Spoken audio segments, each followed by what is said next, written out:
Assalamualaikum warahmatullahi wabarakatuh. Kembali lagi di channel Portal Dimensi dan tentunya masih bersama saya Kang Slamet di sini. Kali ini Kang Slamet akan menceritakan sebuah kisah mistis pendakiannya berjudul Antasena Mahendra, Petaka Jimat Bulu Genderuwo di Gunung Prau.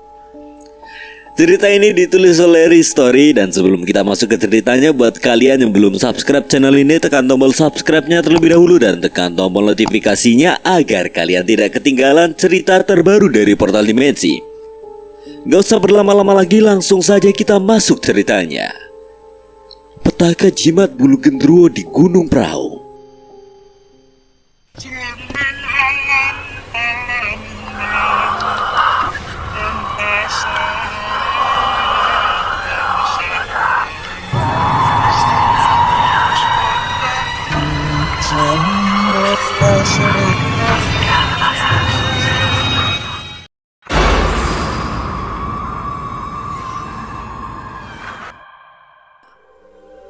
Makasih ya, Ras. Iya, sama-sama. Hening, kami berdua hanya menatap ke arah matahari. Ada yang aneh dengan diriku. Mengapa aku merasa kikuk sekali berada di dekat Laras, padahal biasanya hanya biasa saja. Tapi kali ini jantungku sedikit berdegup lebih kencang dari biasanya. Apa mungkin ini efek karena tadi Reza? Entahlah, ini adalah waktu yang tepat untuk aku mengatakannya. Gimana? Masih mau diem aja? Tadi katanya mau ngomong sesuatu. Aku menoleh ke arahnya dan sedikit melebarkan mata. Jantungku berdegup semakin kencang. Sialan si Reza, malah udah ngomong duluan kalau aku mau ngomong sesuatu. Aku menarik nafas dalam-dalam dan siap untuk mengatakan semuanya. Ya, Ras, aku... Woi, semuanya kumpul. Kita diskusi buat kegiatan malam ini. Aku dan Laras saling pandang dan saling melebar senyum. Lanjutin nanti ya, udah disuruh kumpul. Aku mengangguk dan segera berjalan bersamanya menuju rombongan yang lainnya. Aswan memimpin diskusi kita malam ini. Malam ini setelah makan bersama, kita akan membuat api unggun, lalu masing-masing dari anggota akan memperkenalkan diri dan menyebutkan tujuan mereka gabung dalam anggota pecinta alam kampus. Setelah Aswan menjelaskan semua kegiatan untuk malam ini, Aswan memberikan perintah pada aku dan Laras. Heri dan Arul mencari kayu bakar untuk membuat api unggun, sedangkan anggota yang lainnya akan membuat makanan. Syukur aku masih dijadikan satu oleh Laras, jadi aku masih bisa mengawasinya. Ndra, lo sama temen lo itu nyari ke sana ya? Lah, terus kalian? Gue, Arul sama Laras nyari ke arah hutan yang sebelah kiri. Kenapa nggak bareng-bareng aja, brother? Lo berdua di sini pendatang, jadi gue nggak yakin kalau lo berdua bisa jagain Laras. Santai kali, brother, kita juga udah biasa mendaki gunung. Udah sih, lu berdua ikutin aja.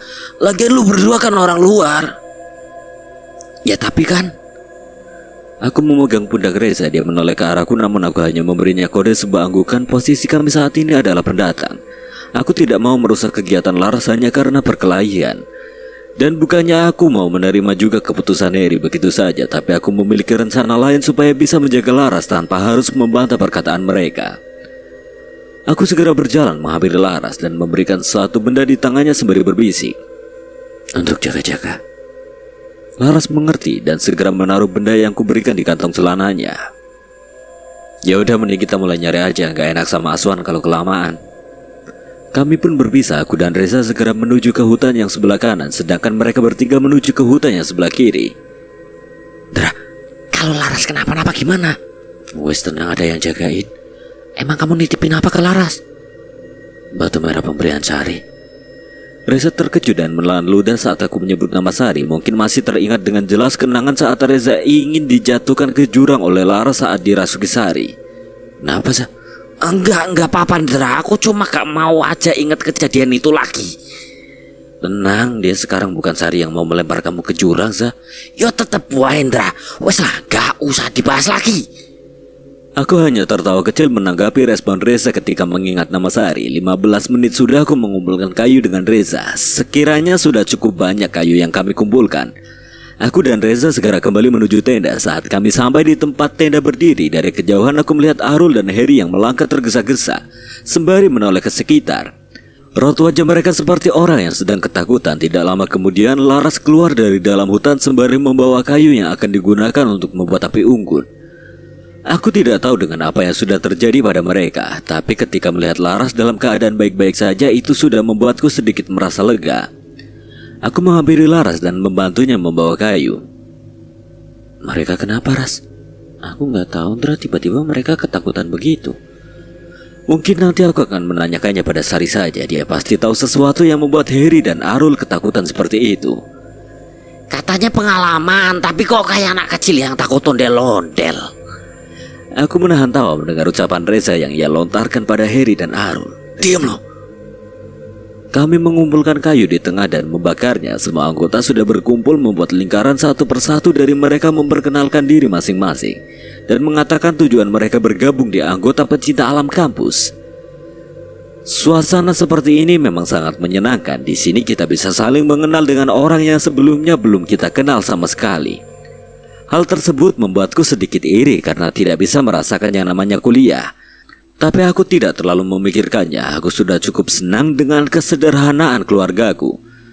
Rangkaian acara berjalan dengan lancar tanpa kendala apapun. Kini jam sudah menunjukkan pukul 11 malam. Aswan sebagai ketua memerintahkan semua anggotanya untuk istirahat supaya besok bisa melanjutkan acara pelantikan. Entah mengapa malam ini aku tidak bisa tidur hingga membuatku memutuskan untuk ngopi seorang diri di depan api unggun. Aku tidak tahu perasaan aneh apa yang kurasakan saat ini. Seperti akan ada hal buruk yang akan datang. Semoga saja firasatku ini salah. Sendirian aja, Ndra. Aswan? Iya, Wan, gak bisa tidur. Ngerasain hal aneh ya? Aku tercengang saat Aswan berucap seperti itu. Bagaimana dia tahu kalau aku merasakan hal aneh? Aku juga ngerasain, Ndra. Kamu bisa ngerasain juga? Iya, Ndra. Gak tahu ini kelebihan atau kekurangan. Setiap akan ada hal buruk datang, pasti aku juga gak bisa tidur. Tunggu, apa Aswan memiliki kemampuan yang sama denganku? Saat sedang memikirkan hal itu, tiba-tiba angin berhembus secara spontan. Aku dan Aswan berdiri berputar menoleh ke arah sekitar hutan. Apa-apaan ini? Kenapa mereka datang mengitari tempat ini? Sepertinya benar, Aswan memiliki kemampuan bisa melihat mereka yang tak kasat mata. Aku juga melihat apa yang dilihat Aswan. Banyak makhluk tak kasat mata yang muncul dari arah kegelapan mengitari tempat kami mendirikan tenda. Sosok hitam besar, wanita berdaster putih, sosok berkuncup, dan masih banyak lagi. Mereka semua memandang ke arah tenda kami. Sebenarnya apa yang terjadi? Mengapa mereka datang bergerombol ke tempat kami mendirikan tenda? Bulan mulai tertutup awan. Angin kencang sesekali berhembus menggoyangkan tenda dan pepohonan sekitar. Suasana di sini seketika berubah mencekam tatkala kemunculan banyak penampakan yang mengelilingi tempat kami. Aku dan Aswan masih terpaku melihat ke arah kegelapan hutan. Aura intimidasi sangat kurasakan dari setiap tatapan sosok yang muncul di sini. Samar-samar aku juga melihat aura merah dari setiap sosok tersebut, menandakan kalau mereka sedang marah akan satu hal. Namun aku tidak tahu dengan apa yang membuat mereka marah. Pasti salah satu dari rombongan kami ada yang berbuat kesalahan, karena tidak mungkin mereka muncul bergerombol seperti ini apabila tidak ada penyebabnya. Itu sinar apa antara di tenda?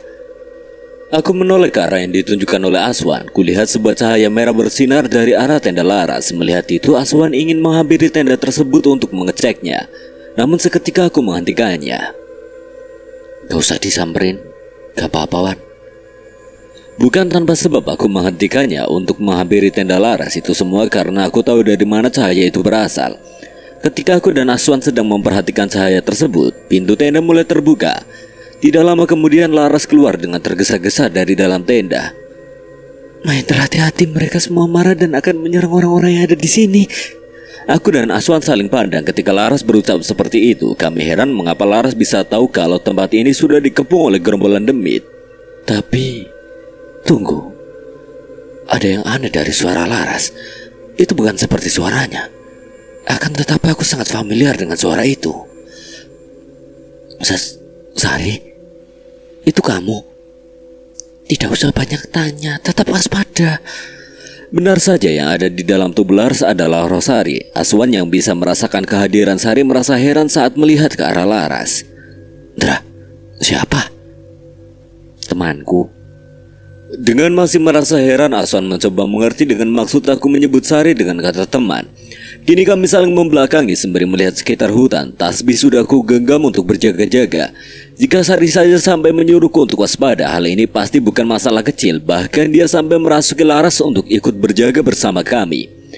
Hal itu juga sekaligus bisa untuk menjaga Laras agar tidak ada sosok yang mengganggunya. Aku rasa Sari memang sudah bisa menerima Laras.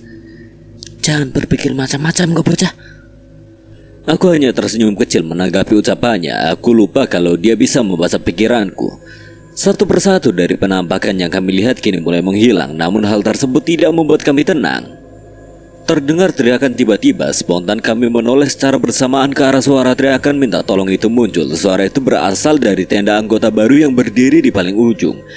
Aku, Aswan, dan Laras yang dirasuki Sari segera menghampiri tenda tersebut, tapi seketika terhenti tatkala mendengar suara teriakan lain dari arah yang berlawanan. Dra, kamu ke sana, biar aku yang menghampiri tenda yang di ujung. Aku mengiyakan ucapan Aswan dan segera berlari ke arah yang berlawanan. Sari ikut denganku menuju tenda yang lain. Sesampainya di sana, beberapa orang sudah keluar tenda dengan memasang wajah yang ketakutan. Ada apa? Itu ada yang kerasukan. Aku segera masuk ke dalam tenda. Kulihat salah satu anggota sedang mencekik anggota yang lainnya.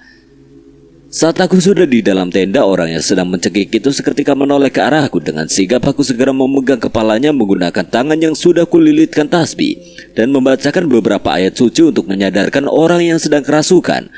Orang itu mengerang kesakitan dan tidak lama setelahnya tubuh orang yang kerasukan terkulai. Tapi ini semua belum selesai.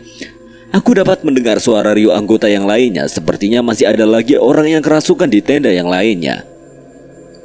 Setelah selesai dengan urusan di tenda ini, aku bergegas keluar untuk mengecek keadaan yang lainnya. Benar saja, keadaan di luar sudah semakin kacau. Semua orang keluar dari tenda. Beberapa anggota wanita ada yang menangis karena ketakutan, sedangkan anggota pria yang tidak kerasukan sedang menahan temannya yang kerasukan. Sebenarnya apa yang sedang terjadi? Mengapa banyak sekali anggota yang kerasukan? Aku bahkan sampai kewalahan untuk menyadarkan mereka satu persatu. Ditambah lagi, ketika aku sudah menyadarkan satu orang, kini malah berganti ke anggota yang lainnya. Padahal aku juga sudah dibantu Aswan dan Sari, namun masih saja tidak ada habisnya. Saat aku sedang berlari menuju orang yang kerasukan lainnya, tiba-tiba aku terhenti tatkala sebuah tangan memegang pergelangan kakiku. Tidak lama setelahnya, muncul sebuah kepala dari dalam tenda. Mataku mulai melebar dengan perlahan. Aku menoleh ke arah kepala itu muncul. Ada apa sih rame-rame? Oh, bocah gemblung, tak kirain setan. Sini keluar bantuin. Lah emang ada apa, Dra? Orang yang memegang kakiku ternyata adalah Reza yang terbangun karena suara kegaduhan. Bisa-bisanya dia tidur setenang itu dalam kondisi seperti ini. Reza segera keluar sembari mengucek matanya lalu melihat sekitar. Walah, kok pada kesurupan? Wes, jangan banyak tanya, ayo bantuin. Aku segera berlari menuju anggota yang masih kerasukan, disusul Reza yang mengikutiku di belakang. Dengan dibantu Reza untuk menahan orang yang kerasukan, aku mulai membacakan beberapa ayat-ayat suci. Mahendra, kejar orang itu, ucap Sari yang berada di tubuh Laras sembari menunjuk ke arah kanan hutan. Seketika aku menoleh ke arah yang ditunjukkan oleh Sari. Terlihat 3 orang anggota yang kerasukan sedang berlari menuju hutan. Semua orang yang menghadangnya terpental karena dorongan yang kuat dari sosok yang merasuki 3 orang itu. Ketika aku ingin mengejar 3 orang itu, sekilas aku dapat melihat bayangan hitam berlalu lalang di kanan kiriku, lalu satu persatu masuk ke tubuh anggota yang tidak kerasukan. Tapi ada yang aneh dari semua orang kecuali aku, Aswan, dan Laras. Kenapa tidak ada sosok yang merasuki Reza? Kurasa benar dugaanku kalau anak ini memiliki ilmu hoki yang tinggi. Bahkan setan pun enggan untuk merasukinya. Kenapa Ndra ngeliatin aku sampai kayak gitu banget? Enggak apa-apa sih. Aku dan Reza terus berlari ke arah hutan yang dilalui 3 orang tadi. Beruntung jarak kami tidak terlalu jauh. Bak harimau yang sedang mengejar mangsanya. Kami berlari secepat mungkin untuk menangkap mereka. Jarak kami sudah semakin dekat. Aku berhasil menangkap 1 orang, Reza juga berhasil menangkap 1 orang lagi. Namun 1 orang lagi masih lari ke dalam hutan. Buru-buru aku menyelesaikan urusan dengan 2 orang yang berhasil kami tangkap ini sebelum orang itu berlari semakin jauh ke dalam hutan. Zah, kamu jagain mereka ya. Aku mau ngejar yang 1 lagi. Iya wes Ndra, kalau ada apa-apa teriak buat ngasih kode Ndra. Aku mengangguk dan segera berlari mengejar 1 orang lagi. Beruntung aku masih bisa merasakan bekas aura orang yang berlari itu. Jadi aku masih bisa mengejarnya. Orang itu berlari tidak tentu arah, bahkan semak belukar dengan ranting-ranting yang tajam diterjang begitu saja. Hingga di ujung hutan yang berupa tanah sedikit lapang, orang yang aku kejar berhenti. Melihat itu aku mempercepat langkah lariku. Yang kutakutkan adalah orang itu melompat ke jurang. Dengan nafas tersengal-sengal aku sampai di tempat orang itu berhenti.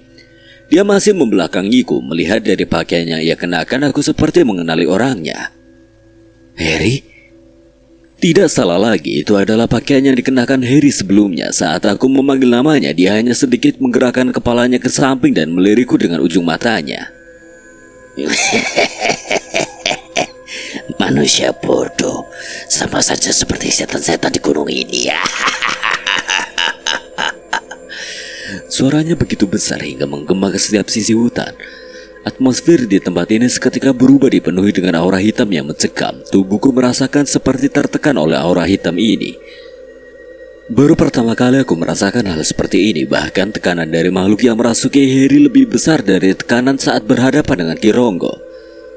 Sebenarnya makhluk seperti apa yang sudah merasuki Harry dan memiliki aura seperti ini?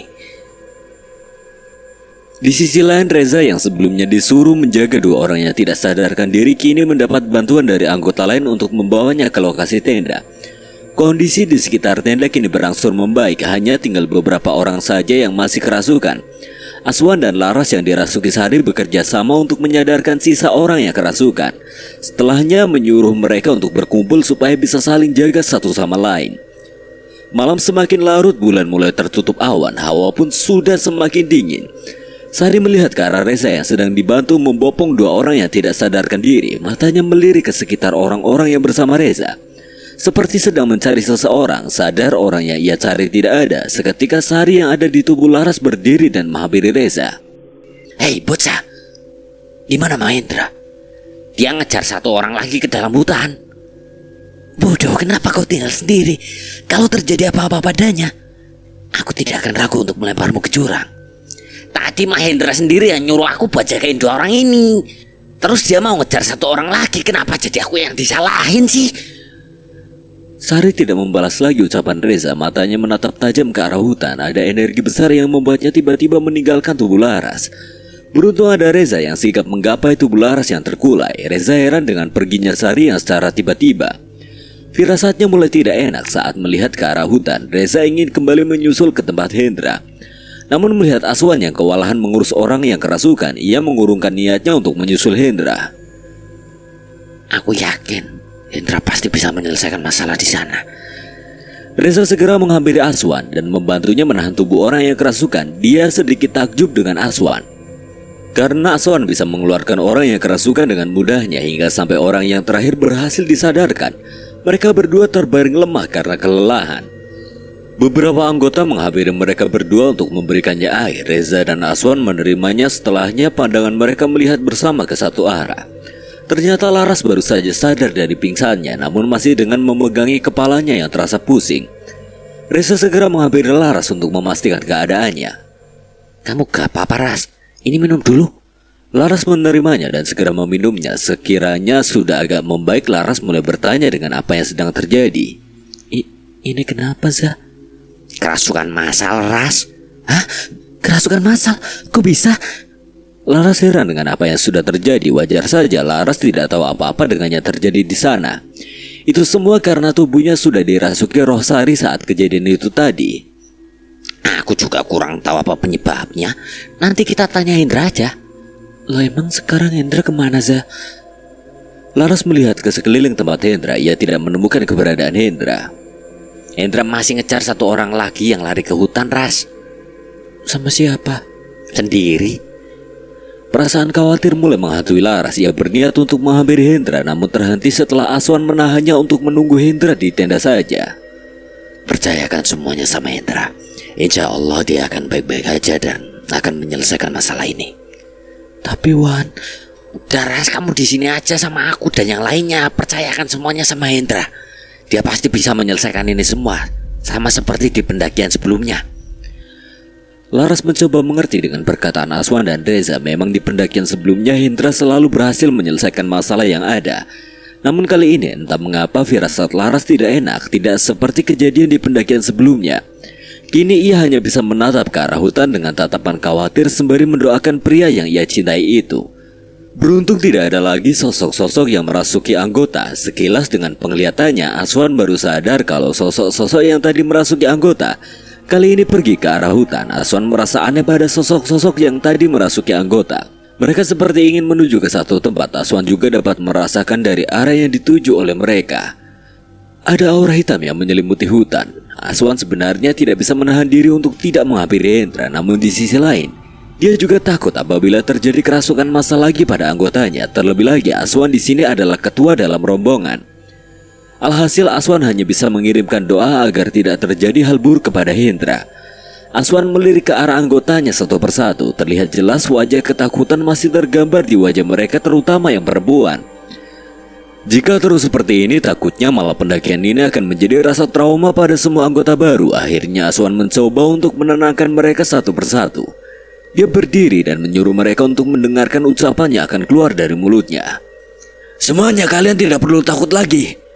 Untuk menghadapi situasi seperti ini ketika sedang mendaki, berdoa pada Yang Kuasa adalah cara terbaik untuk melawan rasa takut kalian. Tidak ada perlindungan yang lebih baik dari perlindungan Yang Maha Kuasa. Benar kata Aswan. Semua yang terjadi saat ini juga bisa dijadikan pembelajaran untuk kita semua.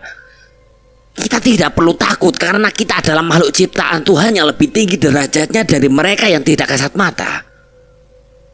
Benar teman-teman. Kejadian ini kita bisa ambil hikmahnya dan menjadi pembelajaran untuk kita mengoreksi diri. Satu orang yang duduk di paling ujung tepuk tangan mendengar ucapan mereka bertiga. Tidak lama kemudian satu persatu anggota yang lainnya ikut bertepuk tangan. Seketika suasana menjadi lebih baik dari sebelumnya. Senyuman sudah mulai kembali terlihat dari wajah mereka semua. Angin berhembus kencang menggoyahkan pepohonan sekitar. Aku hanya bisa berdiri mematung karena tekanan dari makhluk yang merasuki Harry. Keringat mulai mengalir di keningku, jantungku pun mulai berdebar lebih kencang. Lantunan doa terus kuucapkan di dalam hati. Kini Harry menghadap ke arahku dengan tatapan tajam dan senyuman sinis. Dengan perlahan ia mulai mendekat ke arahku, tangannya mulai mengepal. Aku ingin menjauh beberapa langkah darinya, namun tubuhku terasa sangat kaku. Bahkan untuk menggerakkan tasbih yang ada di tanganku pun aku tidak bisa. Saat sudah berada di hadapanku, sebuah pukulan keras melayang ke arah pipi kiriku hingga membuatku terpental beberapa meter darinya. Aku terhenti karena menabrak batang pohon. Darah keluar dari ujung mulutku. Tenaganya begitu kuat, tidak seperti orang pada umumnya. Siapa kamu sebenarnya? Aku adalah Gendruwo, penguasa alas talangan. Kau sudah menggagalkan rencanaku untuk mendapatkan wanita itu. Maka kau harus mati di tanganku. Aku sedikit kesal mendengar ucapannya sebab wanita yang ia incar adalah wanita yang sangat ingin aku lindungi. Aku tidak ingin Laras disentuh oleh makhluk itu, namun aku tidak memiliki kekuatan apa-apa untuk melawannya. Aku tidak tahu apa yang harus aku lakukan saat ini. Harry mulai mendekat menghampiriku lagi. Tangannya sudah bersiap untuk melayangkan pukulan lagi ke arahku. Aku yang masih tersungkur hanya bisa memejamkan mata sembari menghalangi wajahku menggunakan tangan. Jika aku terkena pukulannya lagi, mungkin aku akan langsung tidak sadarkan diri. Tepat di hadapanku, tangan Harry mulai mengangkat tangannya ke atas, lalu melayangkannya lagi ke arahku. Namun ada yang aneh. Setelah beberapa menit menghalangi wajahku dengan tangan, aku tidak merasakan sebuah pukulan melayang ke arahku. Sosok yang merasuki Harry malah mengeluarkan suara geraman seolah kesal akan satu hal. Aku pun mencoba untuk memberanikan diri melihat apa yang sedang terjadi. Awalnya pandanganku buram, namun perlahan mulai menjadi jelas. Mataku melebar saat melihat sebuah selendang menahan tangan Harry yang melayang ke arahku. Aku mengikuti dari mana selendang itu berasal. Dari arah kegelapan hutan perlahan mulai terlihat sosok wanita berkebaya yang tidak asing bagiku. Sari, bocah bodoh, kenapa kau selalu membahayakan nyawamu sendiri untuk orang lain? Aku hanya menggaruk kepala sembari menunduk. Aku sendiri juga tidak tahu mengapa aku memiliki sikap seperti ini. Yang ada di pikiranku hanya tidak ingin orang yang ada di sekitarku terluka. Aku yakin Harry juga tidak akan berbuat nekat untuk mendapatkan Laras. Ia hanya dikuasai oleh nafsu dari sosok yang merasukinya itu. Wanita jalang, jangan berani-beraninya kau menghalangiku. Tatapannya kini berfokus pada Rosari dan sekuat tenaga menarik selendang yang melilit tangannya itu hingga selendangnya terlepas. Mata Sari melebar karena kekuatan sosok yang merasuki Heri ternyata bukanlah sosok sembarangan. Rojo Gendruwo alas talangan. Rojo Gendruwo. Sari tidak menjawab ucapanku dan segera berdiri di hadapanku seolah menghalangi agar makhluk itu tidak mendekat ke arahku. Kowe wis ngerti sapa aku, rasa wani-wani ganggu urusanku. Melihat ekspresi Sari yang seketika berubah, aku jadi sedikit khawatir kalau sosok ini tidak bisa dikalahkan dengan mudah. Kekuatanku terbagi jadi dua. Sekarang aku hanya memiliki setengah dari kekuatanku, sedangkan setengahnya lagi ada di batu merah yang kau titipkan pada wanitamu. Mustahil untuk melawannya sekarang. Bahkan mereka juga tidak berani melawan Rojo Gendruwo ini. Ucap Sari sembari menggerakkan kepalanya ke arah kegelapan hutan. Aku menoleh ke sekitar kegelapan hutan sembari berputar melihat setiap sudutnya. Aku terkejut saat melihat ini semua. Bagaimana tidak, semua sosok yang sebelumnya mengelilingi tenda kami kini sudah bergerombol mengelilingi tempat ini. Kenapa mereka semua ada di sini? Sosok yang ada di hadapan kita sekarang lah yang membuat mereka marah. Namun mereka tidak memiliki kekuatan untuk melawannya. Walaupun mereka bergerombol, Rojo Gendruwo itu bisa dengan mudah mengalahkan mereka. Itulah penyebab mereka marah dan akhirnya menyerang orang yang satu rombongan dengan pria yang membawa sosok itu ke sini. Lalu bagaimana cara kita mengalahkannya? Cara satu-satunya adalah kau lari menuju tenda dan bawa batu merah itu ke sini. Aku akan berusaha menahannya. Aku gak yakin kamu bisa menahan dia sendiri di sini. Ragaku masih tersegel separuhnya di batu merah itu. Jadi kau tidak perlu khawatir. Tapi Sar, kalian semua akan aku habisi di sini. Gendruwo itu melayangkan pukulan ke arah Sari. Seketika Sari menghalangi serangannya menggunakan selendang, namun tidak ada gunanya. Selendang Sari tidak bisa menahan serangan itu hingga membuat dirinya terkena pukulan keras dan terpental cukup jauh. Sari! Jangan pedulikan aku, Mahendra. Lebih baik kau cepat lari, menghindar dari makhluk itu. Perjalananmu masih panjang. Aku sudah tidak bisa bertahan lebih lama lagi dan akan kembali ke batu merah. Aku menatap kesal ke arah Heri yang dikuasai makhluk itu. Dia sudah ingin mencelakai Laras dan juga sudah melukai temanku. Kalian semua tidak akan bisa mengalahkanku. Cepat lari, Mahendra. Aku menoleh ke arah Sari dan melebar senyum kepadanya lalu menggeleng. Aku gak akan lari, Sar.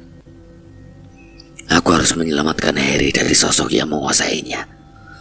Jangan bodoh, percuma. Yang ada malah kau akan menjadi korbannya. Aku tahu apa yang harus aku lakukan. Aku segera menyilangkan kaki dan memejamkan mata lalu berzikir sembari memutar tasbihku. Sari heran dengan apa yang sedang aku lakukan. Ia masih terus menyuruhku pergi karena Heri sudah berjalan mendekat ke arahku. Aku masih konsen berzikir dan tidak mengindahkan ucapan Sari. Aku tidak tahu ini akan berhasil atau tidak. Setidaknya aku harus mencobanya karena sewaktu di Gunung Sumbing aku selalu mendapat bantuan saat aku melakukan hal ini. Angin tiba-tiba berhembus kencang. Makhluk yang berada di tubuh Heri seketika berhenti menghampiriku. Kabut tipis mulai menyelimuti tempat ini. Sari dan Gendruwo itu menoleh bersama ke satu arah. Aura putih muncul dari sana. Tidak lama setelahnya perlahan sebuah tembang Jawa mulai terdengar lirih hingga lama-kelamaan terdengar jelas. Mata Sari melebar saat mendengar tembang itu. Ini Kidung Wayu kalau Sepo. Mahendra, siapa kau sebenarnya? Aku ya Mahendra, Sar. Kan kamu tahu. Apa jangan-jangan kau... Sopo kowe? Sebuah siluet seseorang berjalan dari dalam kabut. Melihat itu makhluk yang merasuki Heri perlahan berjalan mundur sembari memasang wajah ketakutan. Dari gelagatnya seolah ia tahu siapa sosok yang muncul dari balik kabut itu. Senopati, kenapa kau ada di sini? Aku terkejut saat makhluk itu menyebut sebuah nama. Aku tidak tahu siapa itu Senopati. Namun dari raut wajah ketakutan dari sosok yang merasuki Heri menggambarkan kalau sosok Senopati bukanlah orang yang sembarangan.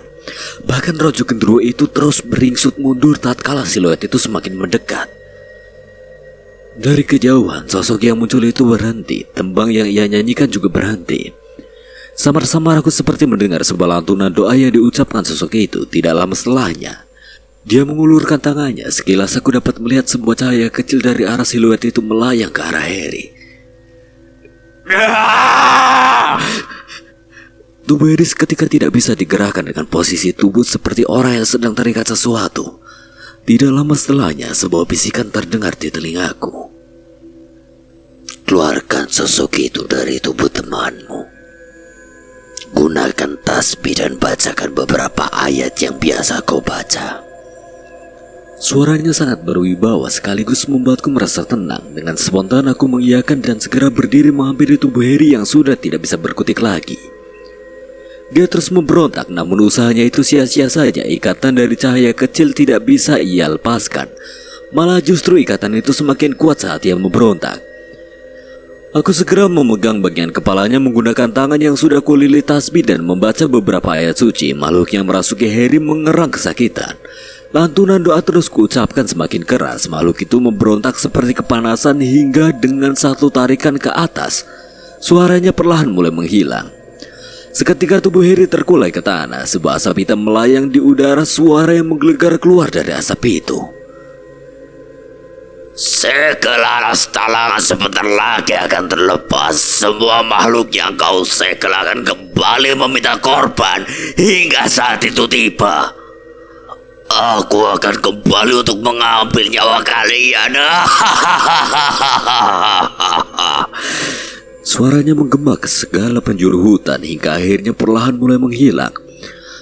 Aku tidak mengerti dengan apa yang dikatakan sosok itu. Tapi yang pasti hal itu bukanlah ucapan untuk menakut-nakutiku saja, namun lebih seperti sebuah peringatan.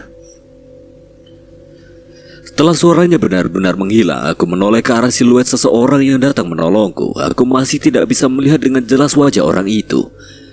Hanya sebuah siluet seseorang memakai sorban dan gamis panjang. Aku ingin menghampirinya, tapi kakiku seolah terpaku dan tidak bisa kugerakkan.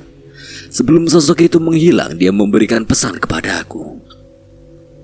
Ini adalah sebuah takdir yang harus kau jalani. Semua bencana yang akan terjadi itu hanya kau yang bisa menyelesaikannya. Jangan biarkan segel alas talangan terlepas. Jika segel itu terlepas, semua makhluk yang ada di sana akan menjadi korban untuk tumbalnya. Tapi aku tidak tahu apa yang harus aku lakukan. Datanglah ke tempat yang bisa membuatmu menjawab teka-teki yang bersarang di pikiranmu. Malam satu suro adalah waktu yang tepat untuk memperkuat segel itu. Ucap sosok siluet itu dan perlahan menghilang begitu saja, padahal masih ada lagi yang ingin kutanyakan padanya. Tapi tadi dia menyuruhku untuk datang ke tempat orang yang bisa menjawab teka-teki yang bersarang di pikiranku. Apa yang dimaksud sosok itu adalah simbahku? Iya, tidak salah lagi. Tempat yang bisa menjawab semua teka-teki ini adalah simbahku. Mungkin setelah pendakian ini, aku akan meminta izin ke bapakku untuk mengunjungi rumah Simbah lebih dulu, agar aku bisa menemukan maksud dari semua ini. Mungkin Sari tahu dengan maksud segel alas talangan. Sar? Loh, Sari kok nggak ada? Apa dia udah kembali ke Batu Merah? Tidak ingin berlama-lama dan juga tidak ingin membuat orang yang berada di tenda khawatir. Lebih baik aku cepat kembali menuju lokasi tenda. Mereka pasti sudah menungguku. Aku segera membopong tubuh Heri untuk menuju tenda. Aku yakin dia akan tidak sadarkan diri cukup lama karena tubuhnya sudah digunakan sosok sekuat Rojo Gendruwo. Aku kembali menyusuri gelap hutan. Beruntung aku sudah biasa mengangkat berat barang. Jadi aku masih kuat untuk menggendong Heri sampai ke tenda. Aku lihat sosok-sosok yang tadi bergerombol juga sudah tidak ada lagi. Mungkin mereka sudah tenang karena Rojo Gendruwo itu sudah tidak ada di sini. Sesampainya di ujung hutan, semua mata tertuju ke arahku. Reza, Aswan, Laras berdiri saat melihat aku keluar dari kegelapan hutan. Mereka segera berlari ke arahku. Terlihat jelas wajah khawatir dari mereka bertiga. Sesampainya di hadapanku, Aswan mengambil alih tubuh Heri yang sedang tidak sadarkan diri. Reza merentangkan tangannya untuk memelukku. Namun aku menghindar karena melihat Laras yang juga merentangkan kedua tangannya untuk memelukku. Aku menerima pelukan dari Laras. Wah, Sem, emang bener-bener kamu, Dra. Sahabatnya mau meluk malah dihindari.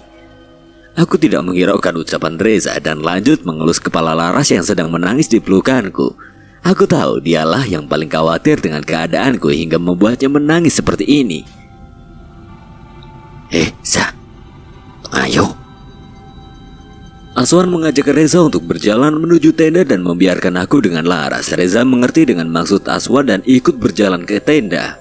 Aku masih berusaha menenangkan Laras yang masih menangis di pelukanku. Aku tidak menyangka kalau Laras bisa sampai sekhawatir ini kepada aku. Kamu kenapa harus nekat ini, Sindra? Aku dari tadi nunggu kedatangan kamu di sini. Aku minta maaf ya, udah bikin kamu jadi khawatir. Laras melepaskan pelukannya dan mengusap air mata yang mengalir di pipinya. Setelahnya Laras menyimpulkan kedua tangannya sembari membelakangiku dan berucap, "Gak mau. Kamu harus bertanggung jawab karena sudah bikin aku khawatir." Ucap Laras dengan tingkah seperti orang yang sedang ngambek. Aku mendekat ke telinganya lalu membisikkannya sesuatu. "Aku punya hadiah buat kamu." Spontan Laras menoleh ke arahku hingga membuat rambutnya yang panjang mengenai pipiku yang terluka karena pukulan Harry sewaktu dirasuki Rojo Gendruwo. "Aduh, kok pipi kamu memar? Kenapa?" Ini Ras.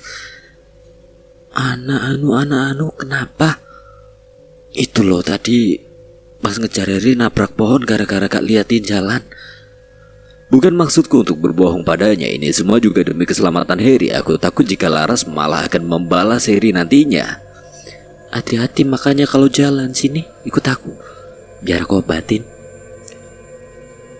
"Tunggu sini bentar ya, aku mau ambil kotak P3K." Aku mengangguk dan masih memandanginya yang berlari ke arah tenda. Setelahnya aku menatap kembali ke arah depan. Aku baru sadar kalau langit yang gelap kini sudah berubah sedikit terang. Kulihat jam di pergelangan tanganku sudah menunjukkan pukul 5 pagi. Aku benar-benar tidak menyangka kalau aku sudah selama ini mengejar Harry. Malah benar-benar terasa begitu cepat. "Mana sini yang luka?" Laras duduk di sebelahku dan mengeluarkan obat merah dan beberapa perban. Ia juga memberiku air mineral untuk kuminum. "Aduh, pelan-pelan." "Iya, ini udah pelan-pelan." Laras mengobati lukaku dengan perlahan. Aku melamun melihat wajahnya yang manis. Seketika sakit yang kurasakan kini sudah tidak terasa lagi. Wajahnya begitu dekat dengan wajahku. Aku merasa kalau inilah puncak keindahan yang sebenarnya. Bahkan untuk berkedip pun aku enggan melakukannya. Semua itu karena keindahan yang ada di hadapanku sekarang. Ketika sudah selesai mengobati lukaku, mata Laras melirik ke arah mataku yang sedang memperhatikannya sembari senyum-senyum sendiri. Pipi Laras sedikit memerah namun masih tetap menatap ke arah mataku. Perlahan matahari mulai terbit dari ufuk timur, menambah suasana menjadi lebih romantis. Wajah Laras semakin mendekat ke arahku namun aku masih diam saja. Aku tidak mau salah paham lagi seperti kejadian di Gunung Arjuno waktu itu. Jadi aku hanya diam ketika Laras mendekatkan wajahnya hingga tiba-tiba dengan gerakan cepat sebuah kecupan melayang ke pipiku yang satunya. Mataku seketika melebar, jantungku berdetak begitu kencang. Laras membuang mukanya menatap ke arah matahari terbit.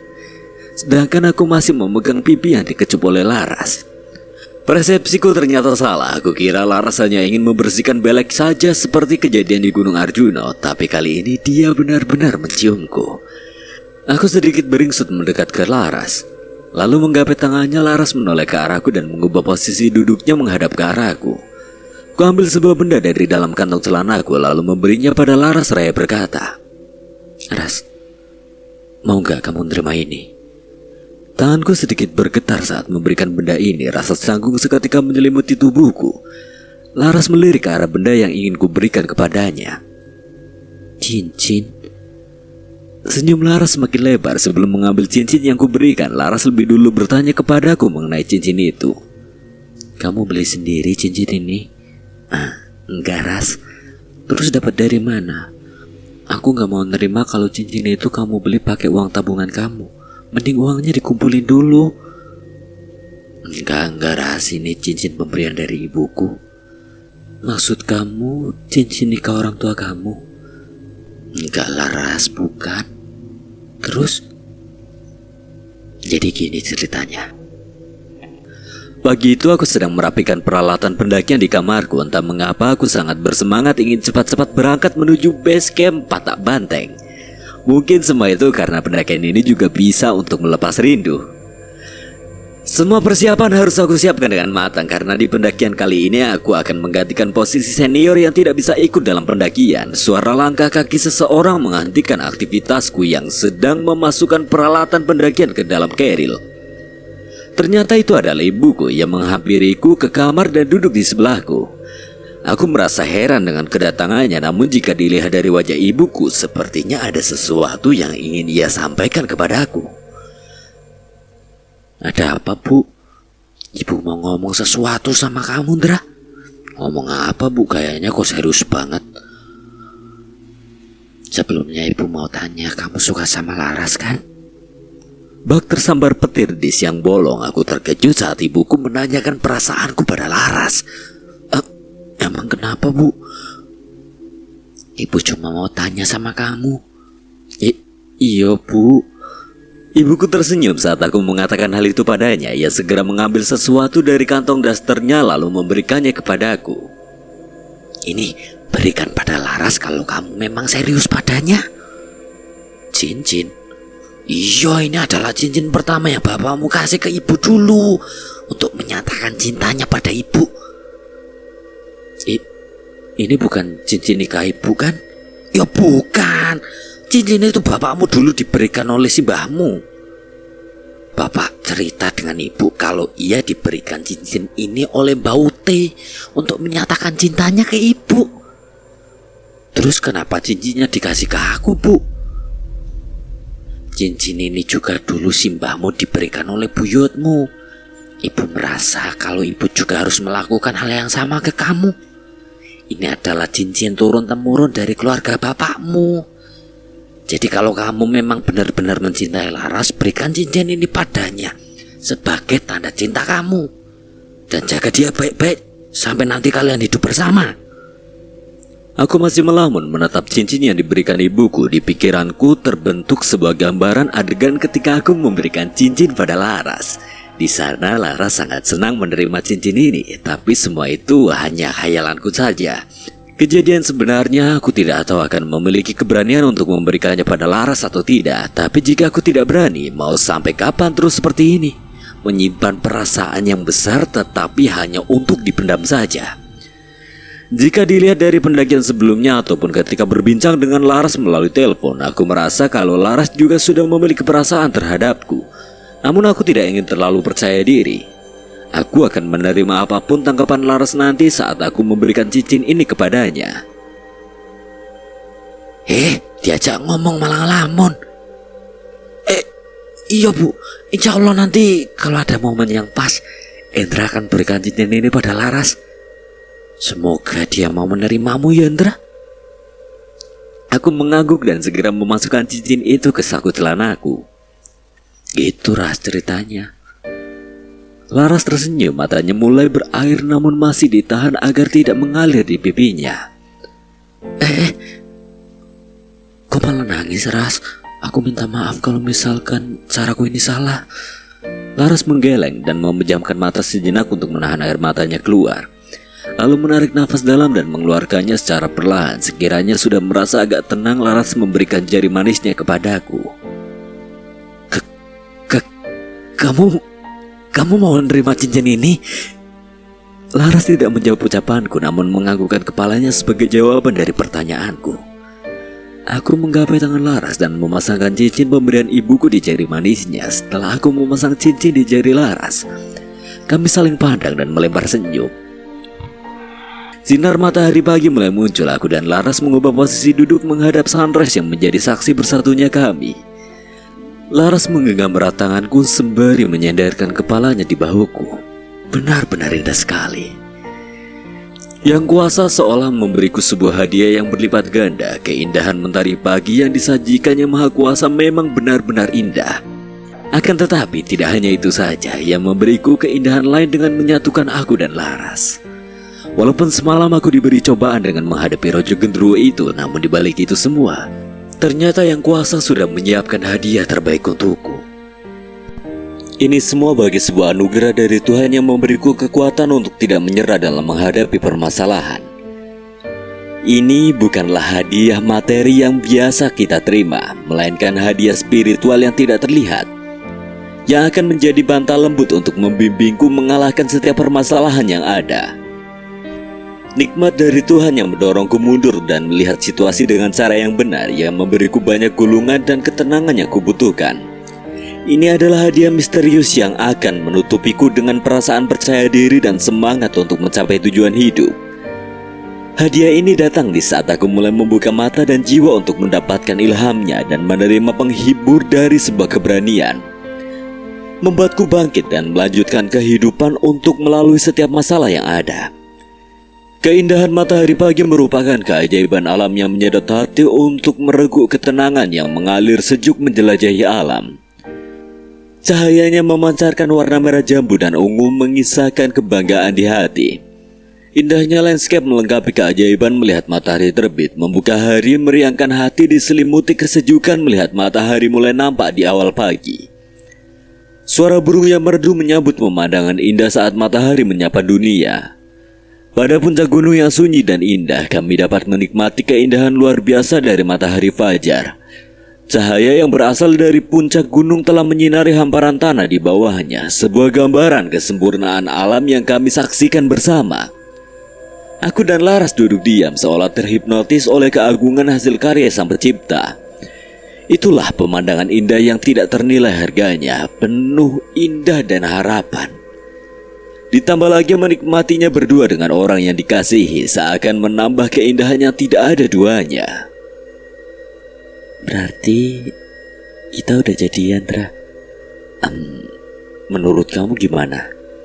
Ya udah, kalau nggak mau, aku mau ke tenda aja gabung sama yang lain. Laras beranjak dari duduknya lalu mengacak-acak rambutku dan segera lari menghampiri rombongan yang lain. Di pertengahan jalan, Laras berhenti lalu menjulurkan lidahnya untuk meledekku. Aku hanya bisa tersenyum melihat tingkahnya. Rasanya begitu lega ketika sudah menyatakannya ke Laras. Bahkan aku tidak bisa berhenti senyum-senyum sendiri karena saking senangnya. Kulihat Aswan sudah mengumpulkan semua anggota di depan tenda. Lebih baik aku segera menghampiri mereka sebelum mereka menganggapku gila karena senyum-senyum sendiri. Sesampainya di sana, Aswan menjelaskan kegiatan ke semua anggota di pagi ini. Oke, semuanya sudah berkumpul. Saya ingin menjelaskan schedule kegiatan kita pagi ini. Sebelum masuk di acara pelantikan, saya akan membagi tugas untuk kalian menyiapkan makanan terlebih dahulu. Tim yang wanita bersiap untuk masak makanan, sedangkan yang pria membersihkan bekas api unggun semalam dan mengumpulkan bekas sampah yang berserakan. Dengan semangat yang membara, semua anggota segera melaksanakan perintah dari Aswan. Aku takjub dengan mereka, padahal semalam baru saja terjadi pengalaman yang buruk pada mereka. Namun tidak ada satupun dari mereka yang memikirkan kejadian semalam. Semua terlihat biasa saja, seolah tidak terjadi sesuatu. Bahkan para anggota wanita yang semalam menangis ketakutan kini sedang tertawa bersama Laras sembari menyiapkan makanan. Sebenarnya aku sedikit mengantuk karena belum sempat tertidur sejak semalam. Tapi aku tidak enak apabila memilih untuk tidur di saat semua anggota sedang beraktivitas seperti ini. Lebih baik aku menahannya lebih dulu dan membantu yang lainnya. Saat aku ingin gabung dengan anggota pria yang lain, Aswan tiba-tiba menghampiriku. Dra, kenapa, Wan? Ikut aku ke tenda sebentar, yo. Sepertinya ada yang ingin Aswan bicarakan kepadaku, tapi aku tidak tahu apa itu. Mungkin tentang kejadian semalam. Sesampainya di depan tenda, Aswan menyuruhku masuk lebih dulu ke dalam tenda, sedangkan Aswan menyuruh senior lain untuk memantau anggota yang sedang beraktivitas. Di dalam tenda, aku melihat tubuh Harry masih terbaring tidak sadarkan diri. Benar dugaanku kalau anak ini pasti akan cukup lama untuk kembali sadar. Aswan masuk ke dalam tenda, ia duduk di sebelahku. Dra, kamu sudah tahu penyebab kejadian semalam? Udah, Wan. Penyebabnya sosok yang ada di kalung Harry itu. Aswan menoleh ke arah kalung hitam dengan bandul sebuah kantung kain hitam yang dikenakan oleh Harry. Melihat itu, Aswan melepaskannya dari leher Harry dan menunjukkannya kepadaku. Kalung ini maksud kamu? Iya, Wan. Semalam aku berhadapan dengan sosok yang ada di kalung Harry. Dia mengaku kalau dirinya adalah Raja Gendruwo dari Alas Talangan. Raja Gendruwo Alas Talangan? Aswan terkejut saat mendengar penjelasanku. Dia tidak menyangka di zaman seperti ini masih ada makhluk seperti itu. Lalu kenapa penghuni sini menyerang rombongan kita, Dra? Sosok penghuni sini tidak senang dengan kehadiran sosok yang dibawa Harry. Akan tetapi mereka tidak mampu untuk melawan Raja Genderuwo itu. Akhirnya mereka memilih untuk menyerang rombongan yang mendaki bersama orang yang membawa sosok itu. Aswan mengangguk, wajahnya seketika berubah kesal. Dia tidak habis pikir, seorang senior yang seharusnya menjaga anggota yang baru malah justru menyebabkan masalah. Sekarang kita harus apain kalung ini, Indra? Coba dibuka duluan, aku mau lihat isinya. Aswan membuka ikatan kain hitam itu lalu mengeluarkan isinya. Batu sama minyak, Indra. Aswan menunjukkan kepadaku benda yang sudah ia keluarkan dari kantong hitam itu. Aku mengamati benda tersebut. Aku dapat melihat aura hitam muncul dari kedua benda yang dibawa oleh Harry. Tapi aku tidak bisa merasakan sosok yang ada di benda itu. Mungkin asap hitam ini hanya sisa aura dari Raja Genderuwo. Aku mengambil botol minyak kecil yang diisi dengan sesuatu. Ada beberapa helai rambut di dalamnya. Akan tetapi bentuknya agak sedikit tebal, tidak seperti rambut manusia ataupun hewan pada umumnya. Bentuknya malah terlihat seperti serabut kelapa. Terus gimana baiknya, Indra? Kita hancurin aja apa gimana? Aku berpikir sejenak sebelum mengambil keputusan dengan apa yang harus dilakukan pada benda itu. Ketika aku sedang berpikir, tiba-tiba aku teringat dengan ucapan Raja Genderuwo sebelum ia pergi semalam. Dia mengatakan tentang segel yang akan terlepas di satu tempat yang bernama Alas Talangan. Jika kami menghancurkan benda ini, pasti sosok yang merasuki Harry semalam akan kembali untuk menagih perjanjian yang sudah dibuat. Tapi jika kami tidak menghancurkan ataupun membuangnya, yang aku takutkan adalah sosok ini akan kembali menguasai tubuh Harry. Aku bimbang harus mengambil tindakan seperti apa. Aku berpikir keras dengan apa yang harus aku lakukan hingga tiba-tiba sebuah bisikan memberiku petunjuk langkah apa yang harus kupilih. Kembalikan benda itu pada tempatnya. Gimana, Indra? Mending disimpan dulu aja, Wan. Karena pilihan kita satu-satunya adalah mengembalikan benda ini ke tempatnya. Memang di mana tempatnya, Indra? Alas Talangan. Di mana tempatnya? Aku juga kurang tahu, Wan. Tapi nanti aku coba tanyakan ke Simbaku mengenai hutan yang dikatakan makhluk itu. Gak usah, Indra, masalah ini biar aku yang urus. Kamu gak usah repot-repot buat nanyain lokasi ini. Aku yang akan mencari tahu di mana hutan itu berada. Terlebih lagi di sini aku adalah ketua rombongan. Jadi aku yang harus menanggung semuanya. Aku takjub dengan Aswan, dirinya benar-benar siap untuk menanggung semuanya. Tapi aku juga tidak ingin diam saja menunggu kabar tentang hutan itu. Jadi aku juga akan menanyakannya ke Simbaku nanti. Aswan segera menyimpan kalung itu di dalam keril. Setelahnya kami keluar tenda untuk kembali memantau anggota yang sedang diberi tugas masing-masing. Saat sudah sampai di luar tenda, kami melihat dari arah tendaku beberapa anggota pria sedang berkumpul di sana. Dari kejauhan salah satu dari mereka menghampiri aku dan Aswan. Itu ada yang kerasukan lagi. Dia terus memberontak sembari memegangi perutnya. Seketika aku dan Aswan saling pandang. Bagaimana bisa masih ada orang yang kerasukan di pagi hari seperti ini? Apalagi sosok-sosok yang semalam bergerombol juga sudah tidak ada. Tak ingin berlama-lama, aku dan Aswan segera berlari menuju tendaku sebelum hal buruk kembali terjadi lagi. Sesampainya di sana, anggota yang berdiri di depan tenda memberi kami jalan untuk masuk ke dalam tenda. Saat masuk ke dalam tenda, aku terkejut melihat orang yang katanya sedang kerasukan itu. Orang tersebut ternyata adalah Reza. Ia guling-guling di dalam tenda sembari memegangi bagian perutnya. Reza ini kerasukan apa? Palingan siluman undur-undur. Aswan menahan tawa saat aku berucap seperti itu. Tak ingin membuat anggota yang lain panik karena ulah bocah gemblung ini, aku segera keluar tenda dan mengatakan pada semua anggota kalau Reza sudah baik-baik saja. Setelahnya aku masuk lagi ke dalam tenda. Ini gimana, Indra? Aku sudah berusaha keluarin tapi masih tetap kayak gini. Tunggu sebentar, aku mau ambil sesuatu untuk menyadarkannya. Aku segera beranjak keluar tenda lalu menghampiri rombongan wanita yang sedang memasak. Kebetulan nasi goreng dan bakwan sudah matang. Aku mengambilnya sepiring dan 2 buah gorengan hangat. Setelahnya aku kembali menuju tenda. Niwan, cara menyadarkan orang yang sedang kerasukan siluman undur-undur. Aku menaruh sepiring makanan di hadapan Reza. Seketika Reza berhenti berguling-guling. Hidungnya bergerak seperti sedang mengendu sesuatu. Tak lama setelahnya matanya terbuka dan langsung mengambil posisi duduk. Lah, kok bisa gitu, Indra? Nyembuhin orang kerasukan cuma pakai nasi goreng sepiring. Aswan heran dengan apa yang terjadi dengan Reza. Dia masih belum menyadari kalau anak ini sebenarnya tidak kerasukan, namun hanya berakting supaya ada yang memberinya makan. Aku sudah menyadari saat pertama masuk ke dalam tenda. Saat itu aku tidak melihat ataupun merasakan aura sosok yang merasuki Reza. Jadi aku tahu kalau anak ini hanya berakting seperti orang yang kerasukan. Terlebih lagi, setan apa yang geraknya guling-guling sembari memegangi bagian perutnya? Mata Reza melirik ke arahku sembari menyantap makanan. Sadar akan hal itu, aku mengambil ancang-ancang dengan tanganku lalu mengarahkan ke telinga Reza. Kalau mau minta makan gak usah acting kerasukan segala, bikin orang panik aja. Maaf Dra, aku lapar banget toy.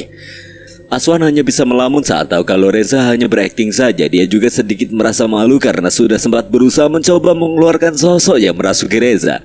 Namun ternyata malah tidak ada sosok apapun yang merasuki Reza. Ternyata benar siluman undur-undur. Pantesan aku udah coba berkali-kali, tetap gak bisa sadar. Maklum, namanya juga siluman undur-undur, Wan. Aswan kembali tertawa saat aku menyebut perkataan itu lagi. Sebaliknya, Reza hanya bisa mengerenyitkan dahinya dengan masih menyuap makanan ke dalam mulut. Semuanya ayo kumpul, makanan sudah siap. Teriak seorang wanita yang ku kenal. Ayo Dra, kita makan bareng sama yang lain. Masakannya udah mateng tuh. Biarin aja Reza sendirian. Aku dan Aswan beranjak keluar menghampiri anggota yang lain untuk menyantap hidangan pagi bersama-sama. Tungguin! Reza segera menyusul kami sembari memegang piring dengan mulut yang masih penuh makanan. Sesampainya di lokasi berkumpul, sudah ada banyak makanan yang tersaji di beberapa wadah. Kami membentuk posisi memajang dan saling berhadapan. Aku mengambil posisi duduk di depan orang yang bisa membuat nafsu makanku bertambah. Aku ambilinnya. Aku mengangguk dan melempar senyum padanya. Entah mengapa di pendakian kali ini aku merasa sangat senang sekali. Mungkin itu semua karena penantianku selama ini untuk menyatakan perasaanku pada Laras sudah terlaksana. Ditambah lagi menuai hasil yang sangat memuaskan. Makan bersama di puncak gunung adalah kenikmatan yang tidak terbayangkan. Indahnya matahari yang bersinar di langit, kehangatan yang dirasakan oleh berkumpulnya kami, diperkuat lagi oleh suara riuh lalu lalang cahaya gemerlap alam yang kami lihat, menambah suasana menjadi semakin menyenangkan.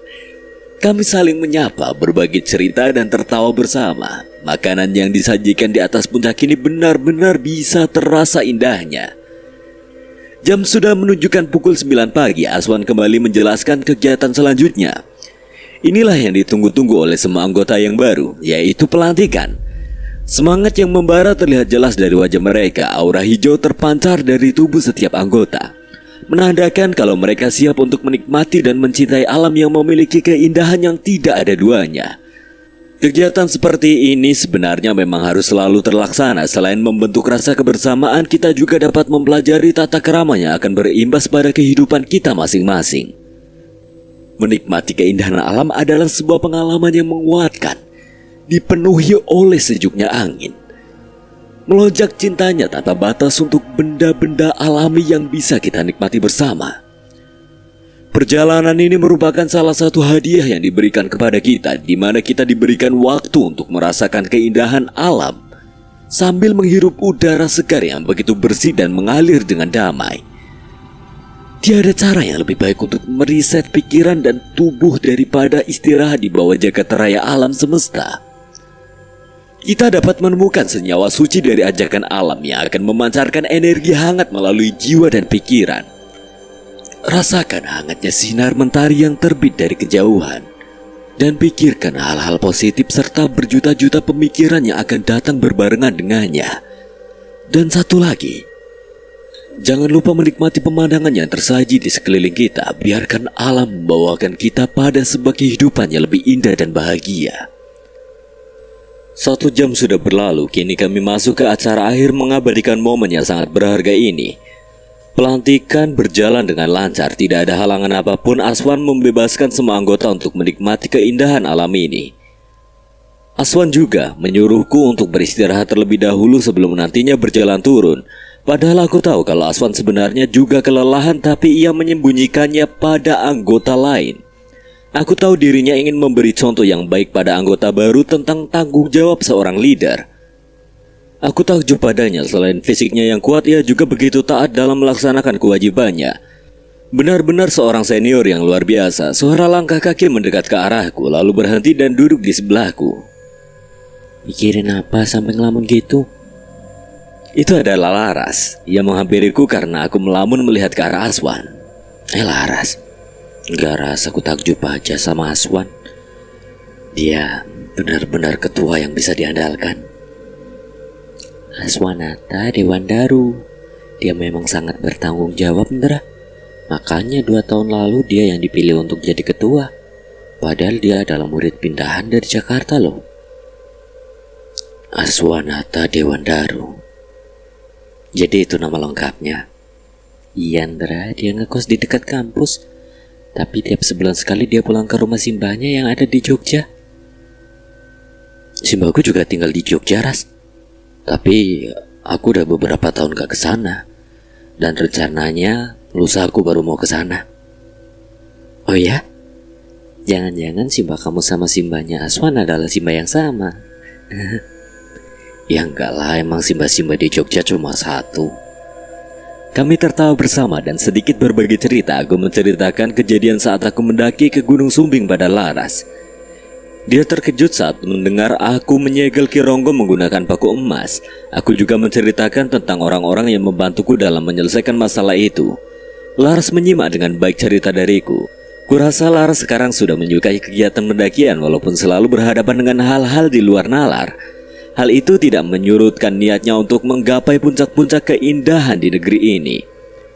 Aku cukup senang namun juga sedikit khawatir sebab di setiap mendaki bersamaku pasti ada saja kejadian yang membuatku merasa cemas kepadanya. Seperti Rojo Gendruwo semalam yang mengincar Laras, mungkin aku harus memperdalam ilmu agamaku agar bisa selalu menjaganya dari hal-hal buruk seperti itu.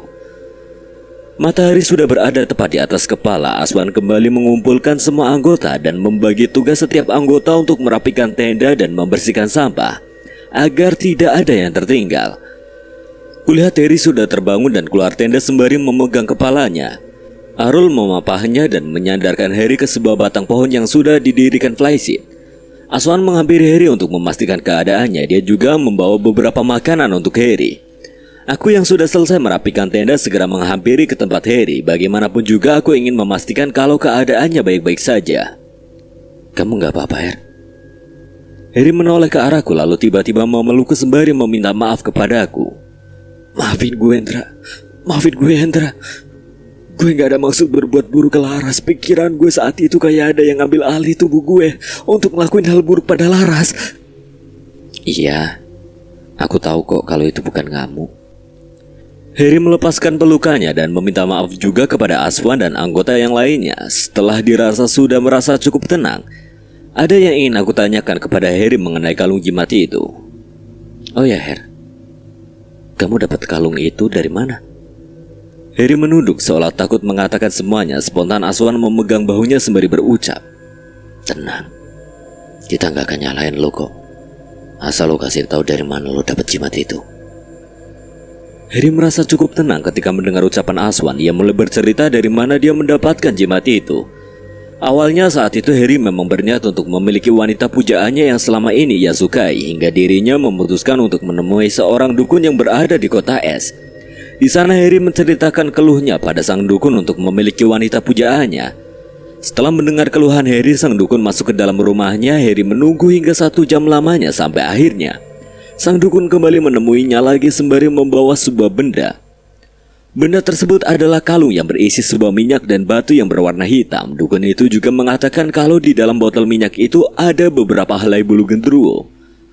Mendengar itu Heri sedikit kaget, namun sang dukun menjelaskan kegunaan dari bulu genderuwo itu berguna membuat diri Heri lebih percaya diri dan terlihat lebih berwibawa. Setelah mendengar penjelasan dari sang dukun, Heri menerima benda pemberiannya itu, namun ada syarat yang harus Heri lakukan agar bulu genderuwo itu berfungsi dengan baik. Di setiap malam Jumat Kliwon, Heri diharuskan memotong ayam dan menaruhnya di tempat yang paling gelap di sekitar rumahnya. Heri yang sudah dibutakan karena cinta akhirnya menerima persyaratan tersebut. Awalnya jimat itu berfungsi dengan baik terhadap wanita yang ia sukai, namun setelah beberapa hari Heri merasa ada yang aneh pada dirinya. Akan tetapi Harry tidak tahu itu apa hingga suatu ketika ia bertemu dengan Laras saat sedang berjalan pulang. Entah mengapa perasaannya saat itu ketika melihat Laras ia merasa nafsu birahi menyelimuti tubuhnya. Padahal sebelumnya saat belum menggunakan jimat itu saat bertemu dengan Laras hanya biasa saja. Akhirnya di hari-hari selanjutnya Harry tidak lagi mengincar wanita pujaannya itu, namun malah mengincar Laras. Akan tetapi Harry merasa kalau yang menyukai Laras bukanlah dirinya, namun ada yang membuatnya lupa diri dan akhirnya mengincar Laras. Gitu ceritanya Ndrawan, maafin gue ya. Gara-gara gue semua orang jadi kena ibasnya. Benar dugaanku kalau yang mempengaruhi Harry adalah sosok Raja Gendruwo itu. Aku dan Aswan menenangkan Harry dan menyarankannya untuk menghindari hal-hal musyrik seperti itu. Bagaimanapun caranya, jika memang tidak berjodoh, kita tidak bisa memaksanya. Setiap manusia sudah ditentukan pasangannya masing-masing oleh Sang Kuasa. Mungkin banyak di luar sana yang berpikir kalau dirinya tidak pernah menemukan wanita ataupun pria idamannya karena memikirkan akan satu hal. Keindahan cinta terasa hampa dan tidak bermakna ketika ia dipaksakan. Ketika kasih sayang dipaksakan, ruang untuk mereka tumbuh menjadi terbatas. Hati yang seharusnya dengan sukacita membuat perjalanan menuju tiang cinta tidak akan bergema dalam kerinduan yang tulus. Perjuangan hati untuk memperoleh cinta sempurna pun tak akan berwarna jika dipaksakan.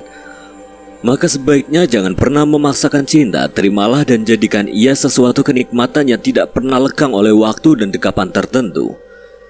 Jodoh sudah ditakdirkan oleh takdir ilahi. Obligasi abadi tanpa batas dan kondisi. Ia adalah makna dari perkawinan cahaya dan kegelapan. Bersatunya hal yang kontras yang terkadang membuat kita tercengang. Bukti dari misteri ilahi yang tidak terucapkan dengan kata-kata. Pasangan yang dijodohkan oleh hikmah ini sudah ditentukan sebelum mereka bertemu. Meskipun kadang kausalitas menjadi tertutupi, semua yang dilakukan adalah sesuatu yang kekal dalam masa depan.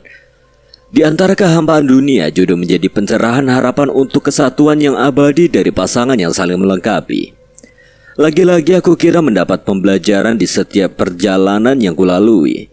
Aku berharap semua hikmah yang didapat dari setiap perjalanan bisa berguna bagi banyak orang. Ambil sisi positifnya dan buang sisi negatifnya. Semua tenda sudah dirapikan ke dalam keril. Sampah-sampah sudah masuk ke dalam trash bag yang kami bawa. Kini kami berkumpul untuk berdoa dan segera berjalan turun. Semuanya sudah berkumpul? Dengan kompak semua anggota menjawab sudah kepada Aswan. Oke, sebelum kita berjalan turun, kita berdoa terlebih dahulu dan berterima kasih pada Yang Maha Kuasa. Karena sudah memberikan kita pembelajaran dan keindahannya Ia ciptakan untuk kita semua. Berdoa mulai. Kali ini kami berjalan bersamaan dan tidak dibagi menjadi dua tim. Melangkah bersama dengan semangat membawa kebahagiaan dan cerita baru di kehidupan. Singkat cerita, kami sampai di base camp tepat pukul 4 sore. Semua anggota sudah masuk ke dalam bis yang mereka sewa. Sebelum berjalan, Laras dan Aswan menghampiriku. Saat sudah berada di hadapanku, Aswan mengeluarkan sebuah amplop dari dalam tas daypacknya lalu memberikannya kepadaku. Ini apaan, Wan? Ini tanda terima kasih kami karena sudah mau menggantikan anggota senior yang tidak bisa hadir. Spontan aku menyembunyikan kedua tanganku di ketiak. Enggak. Aku gak mau menerima itu. Aku kesini untuk menikmati keindahan alam, bukan untuk sebuah imbalan yang diberikan. Aku sudah cukup merasa senang karena bisa ikut andil dalam pendakian ini. Di sini, aku sudah mendapatkan imbalan yang tidak pernah terbayangkan harganya. Mata Reza melirik ke arahku. Sadar akan hal itu, aku segera memberi ancaman kepadanya sebelum dirinya membuatku malu di depan Laras dan Aswan. Aku melebarkan mata dan sedikit menaikkan alis ke arah Reza. Reza yang melihatku seperti itu sepintas mengubah pandangannya menuju parkiran motor. Aswan dan Laras tertawa kecil saat aku memberi ancaman kepada Reza karena aku sudah menolak dengan keras amplop pemberian Aswan. Akhirnya Aswan mengurungkan niatnya untuk memberikan amplopnya itu. Sebelum masuk ke dalam bis, Aswan meminta nomor teleponku. Ia mengatakan akan memberitahuku jika dirinya sudah mendapati informasi mengenai alas talangan tempat Raja Gendruwo itu berasal. Setelahnya Aswan menuju pintu bis memastikan anggota yang lain sudah pada masuk atau belum. Sedangkan Reza, aku suruh untuk mengambil motor di parkiran. Kini di hadapanku hanya ada seorang wanita manis yang sejak tadi tersenyum kepadaku. Aku menatapnya dan melempar senyum juga kepadanya. Kamu hati-hati ya di jalan. Iya, kamu juga hati-hati ya. Kami masih saling pandang hingga tiba-tiba sebuah klakson membuat Laras kaget dan secara spontan memelukku. Nah, kalau gitu kan lebih romantis. Ternyata yang tiba-tiba klakson adalah Reza yang sengaja ingin membuat kami kaget. Dasar bocah gemblung, kalau aku jantungan gimana? Eleh, padahal Mas seneng bisa dipeluk Hendra. Wajah Laras sedikit memerah. Ia segera berbalik arah menuju bis yang sebentar lagi akan berangkat. Aku masih memperhatikan mereka hingga mereka berjalan menjauh. Setelahnya aku menaiki motor dan akan melanjutkan perjalanan pulang dengan Reza. Ayo Mang, jalan. Mamang, emang aku tukang ojek keliling? Emang ada tukang ojek keliling? Ada. Di TV aja ada tukang fotokopi keliling. Emang iya? Iya, Dra, makanya nonton berita. Sekarang dunia sedang tidak baik-baik saja. Banyak hal di luar Nurul yang sudah terjadi. Nggak mau ngurusin gituan. Biar aja mereka mau ngelakuin hal apapun. Yang penting tidak merugikan orang lain. Kehidupan adalah sebuah kesempatan yang luar biasa untuk berkembang. Memberikan dan merasakan kedalaman kegembiraan. Di mana setiap hari menawarkan pengalaman baru, para insan dapat mengambil kebahagiaan dari menghayati setiap detik yang ada dan menciptakan arti dari kehidupan mereka sendiri. Kehidupan adalah merentangkan teritori menakjubkan yang penuh dengan rintangan yang dirancang untuk menguji kita dan mengasah kecerdasan emosional kita. Kuncinya adalah mengembangkan pengetahuan dan pemahaman yang cukup untuk membawa kita melalui setiap rintangan dengan baik. Dengan cara memanjat puing yang tinggi, menyeberangi jurang yang lebar dan berkelana melewati dataran tak berujung. Inilah yang menciptakan keajaiban yang luar biasa dari setiap pengalaman kita. Baik di tanah yang sama maupun di tempat yang baru, kehidupan adalah jalan bercabang yang penuh dengan hal-hal yang tidak terduga. Lukisannya tidak berakhir bersamaan dengan tangisan dan tawamu. Dan di akhir hari, semua rintangan yang telah kita hadapi akan dipandang sebagai ilmu yang saling berkaitan. Berbagai kode yang membantu mendefinisikan kepribadian dan alam bawah sadar kita. Sekian dan terima kasih buat Ristory yang telah mengizinkan saya membawakan ceritanya. Apabila ada kesalahan atau kekurangan, Kang Selamat memohon maaf sebesar-besarnya. Akhir kata Kang Selamat pamit undur diri. Wassalamualaikum warahmatullahi wabarakatuh. Sampai berjumpa lagi.